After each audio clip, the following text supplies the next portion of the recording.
वर्षों के इंतजार के बाद वो दिन आ ही गया जब भगवान राम का भव्य मंदिर बनकर तैयार हुआ और आज प्राण प्रतिष्ठा भी हुई, जिसमें तमाम तरह की बड़ी बड़ी हस्तियां शामिल हुई।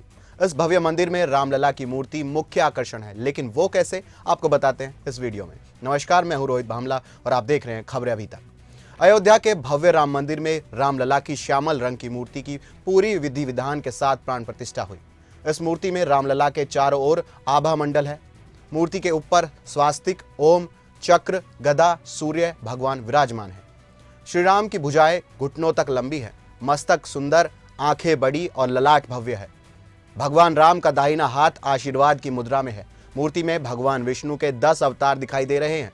मूर्ति के नीचे एक ओर भगवान राम के विशेष भक्त हनुमान जी को, दूसरी ओर गरुण जी को तराशा गया है। इस मूर्ति को मूर्तिकार अरुण योगीराज ने बनाया है। मूर्ति में 5 साल के बच्चे की बाल कोमलता झलक रही है।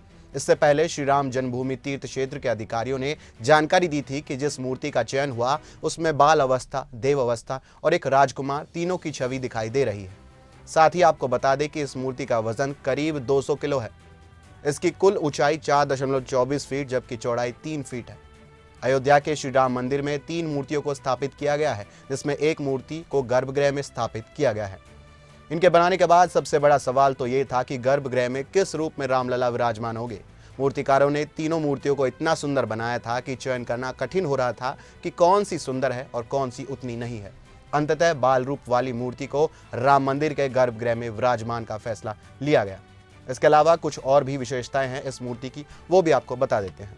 इस मूर्ति में आपको भगवान विष्णु सहित उनके 10 अन्य अवतार मत्स्य, कूर्म, वराह, नरसिंह, वामन, परशुराम, राम, कृष्ण, बुद्ध और कल्कि भी शामिल है।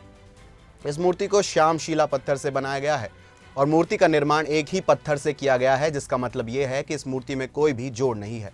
भगवान राम की ये मूर्ति जलरोधी है, जिसका मतलब यह है कि मूर्ति को पानी से कोई परेशानी नहीं होगी। इस प्रतिमा की आयु लगभग हजारों वर्ष लंबी बताई जा रही है, क्योंकि श्याम शिला पत्थर सालों तक अच्छी अवस्था में ही रहता है। इसी के साथ आपको बता देते हैं कि श्री राम लला की मूर्ति को सजाया कैसे गया है। रामलला की प्रतिमा को रत्न जड़ित मुकुट पहनाया गया है, जिसका वजन करीब 5 किलो बताया जा रहा है। रामलला ने सोने का कवच, कुंडल, करधन माला धारण की हुई है। रामलला के मुकुट में 9 रत्न सुशोभित है और गले में सुंदर रत्नों की माला है। भगवान रामलला की कमरबंद भी सोने से ही बनी हुई है। रामलला के आभूषणों में रत्न, मोती, हीरे शामिल है। रामलला के चरणों में व्रज, ध्वजा और अंकुश के चिन्ह शोभित है। छाती पर रत्नों से युक्त मणियों का हार भी शोभा का केंद्र है। ये सभी चीजें रामलला की मूर्ति को और भी भव्य बनाती है और 4 चांद लगाती है। फिलहाल इस रिपोर्ट में इतना ही। ऐसी तमाम खबरों के लिए आप देखते रहिए खबरें अभी तक।